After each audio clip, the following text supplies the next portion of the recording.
अब कहते हैं 7वें अध्याय के 18वें मंत्र में गीता ज्ञानदाता अपनी गति को भी अनुत्तम क्यों कहता है, घटिया क्यों कहता है?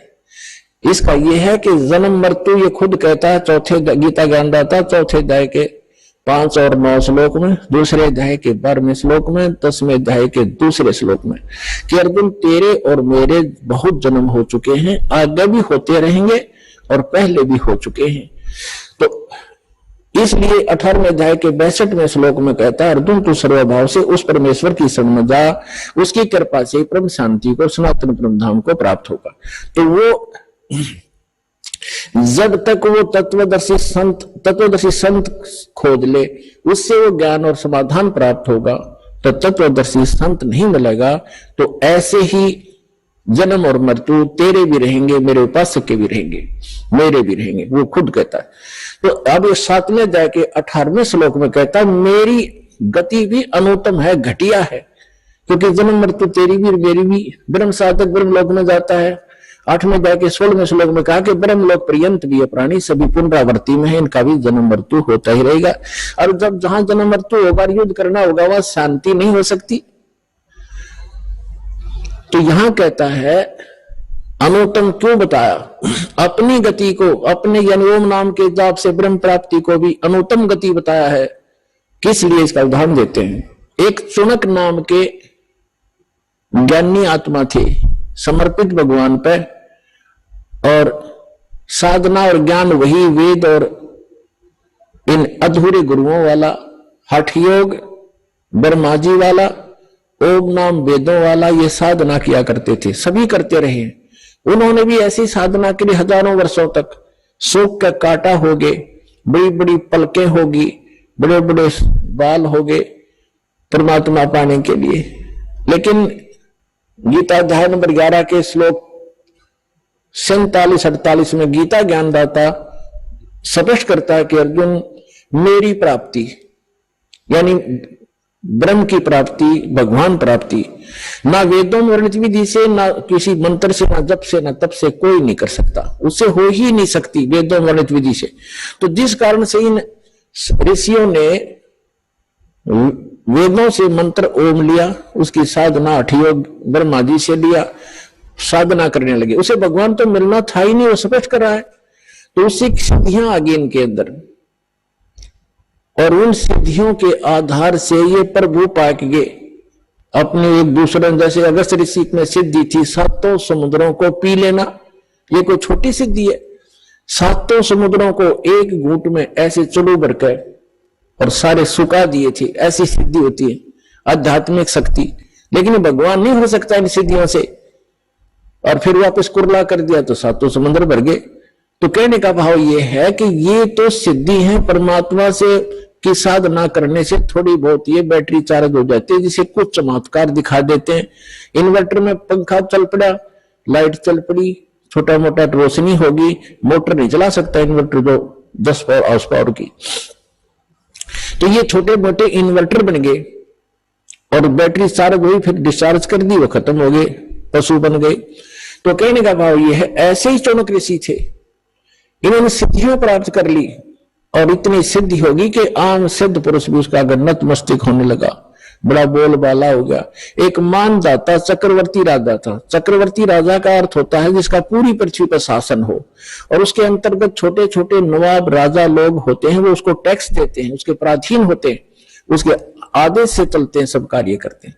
और 2-4 वर्ष के बाद वो क्या करता है राजा, ये देखने के लिए कि मेरे शासनकाल में किसी ने मेरी स्वाधीनता अस्वीकार तो नहीं कर दी है, मेरी पराधीनता को अस्वीकार तो नहीं कर दिया, मेरे अपने आप में स्वयंभू कोई राजा ना बन गया हो।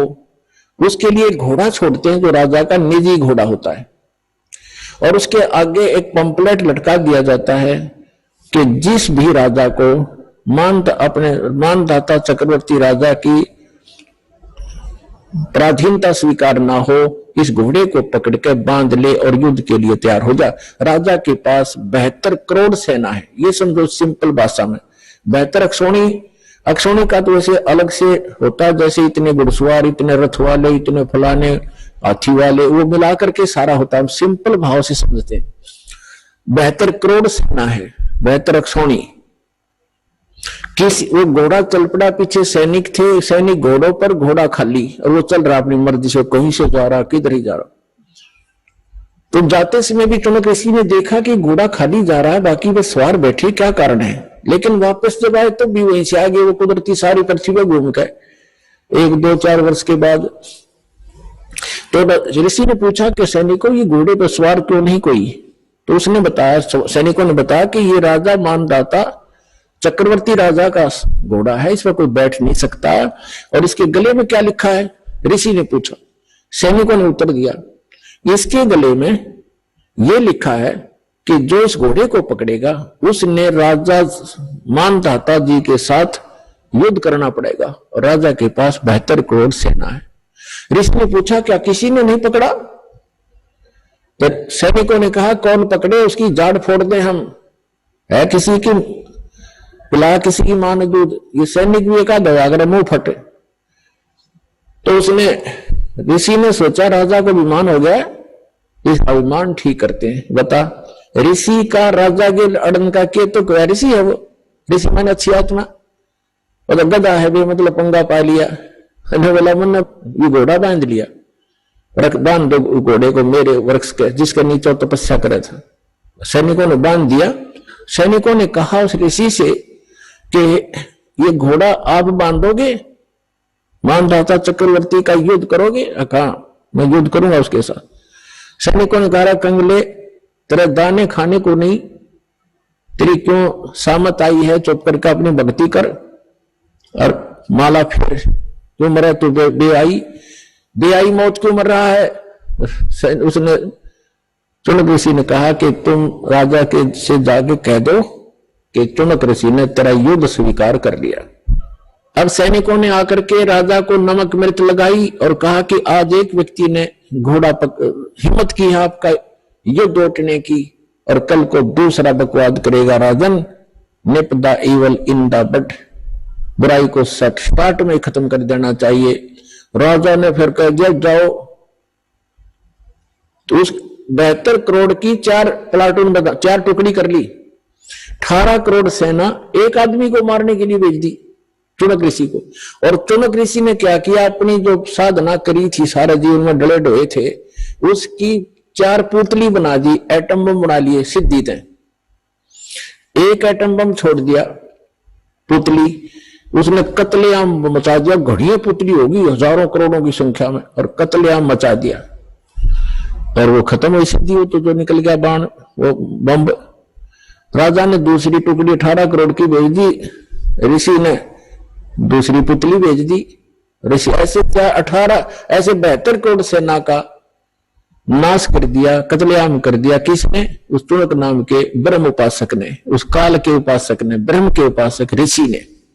अपनी आत्मा चाहे तो गोली से मार दे, और किसी के पास वचन की ताकत जंतर मंत्र है उससे मार दे, भगवान के दरबार में दोनों दोषी बराबर होते हैं।